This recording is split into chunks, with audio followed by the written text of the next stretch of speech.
Apologies for keeping you all waiting. Bad news.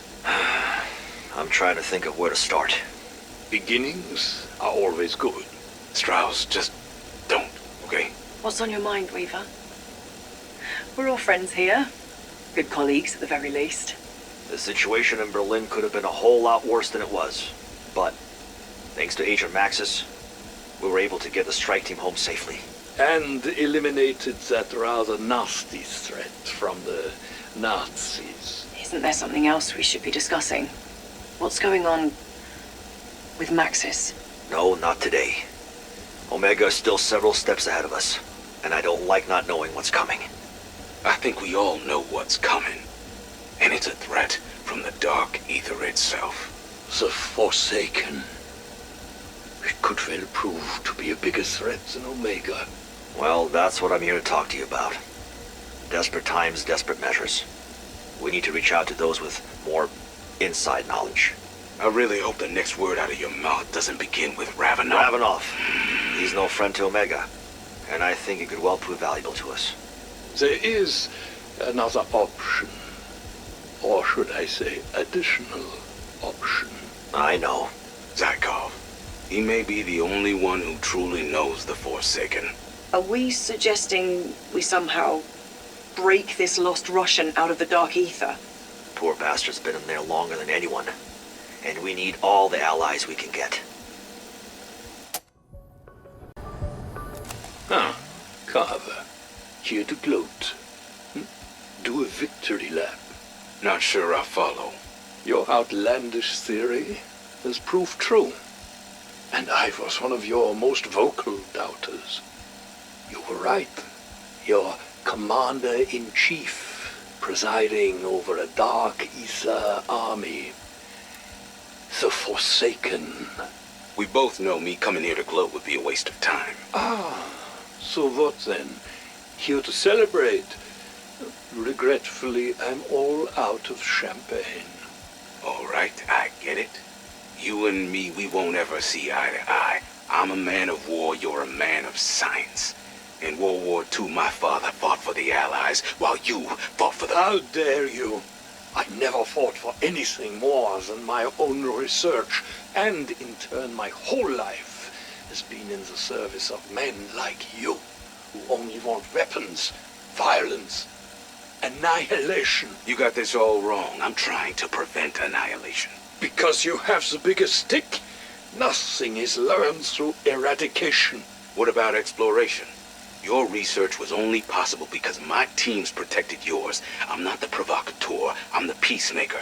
And that's what I'm trying to do right now, make peace. The Forsaken is coming. The way I see it, it's going to take your brains and my brawn to stop it. You are proposing an accord? A temporary ceasefire. We need to work together if we're going to stop this thing. I would be amenable to that. Surely you can pardon an old man for being stuck in his ways. Shit. You're not the only stubborn bastard in this office. I do fear, Major, that we are already too late. I have been studying the primordial energy from the vortices. They are appearing more frequently, rapidly accelerating the terraforming process. In 1 month's time, we will no longer be able to contain their spread. As long as the portals remain open, they will continue to grow. Well, sounds like we need to find a way to close the portals then. For good. Come on in! Especially if it's my most favorite nurse. Shit. Sorry. Sir. At ease, Captain. Mind if I take a seat?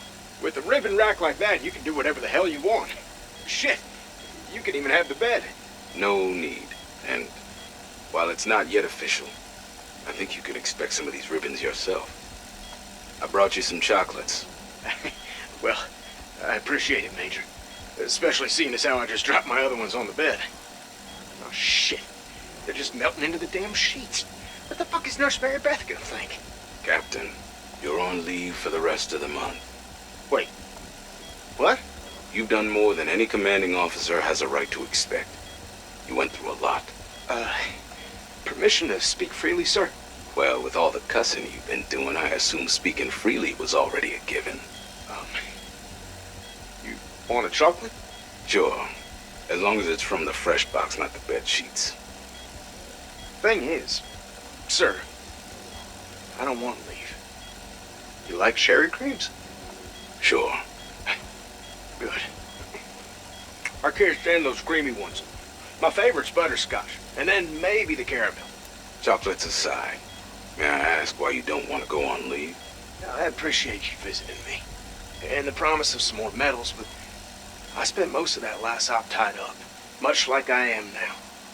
If it's all the same to you, I'd rather get airborne again and do what I do best. Hauling our strike team out of trouble whenever they need it. Absolutely. I understand. Sir? One more thing. Yes? You want a butterscotch?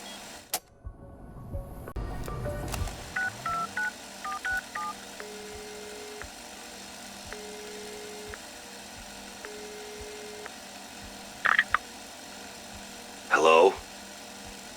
Still all out of fucks to give, Weaver? Ravenoff. You shouldn't be calling. This line is monitored and recorded. Just talking to you could land my ass in a 6x4 dreamland. You will want to hear what I have to say, Weaver. As will your director, who, if I am not mistaken, is also listening in. I have done some thinking, some soul searching. I took what you said to heart. The one made of ice. Get to the point. What do you want? Omega. Operacja Izbavitel. I know what it is. More importantly, I know where. There is a test site, used in the early days of Operacja Inversia. It has been repurposed. That is all I can say for now. I'm gonna need more than that if you want to get back into my good graces. Even after all this time, you are still not listening. That is not why I have ever done any of this. It has always been about doing the right thing. A courier will be delivering a parcel to Requiem's dead drop in Madrid. It contains everything I know. Why don't you come in? We can talk this out. And end up in that 6x4 room in Dreamland? I don't think so. Review the documents. Then we talk. And in return, what do you get out of all this? Your name cleared?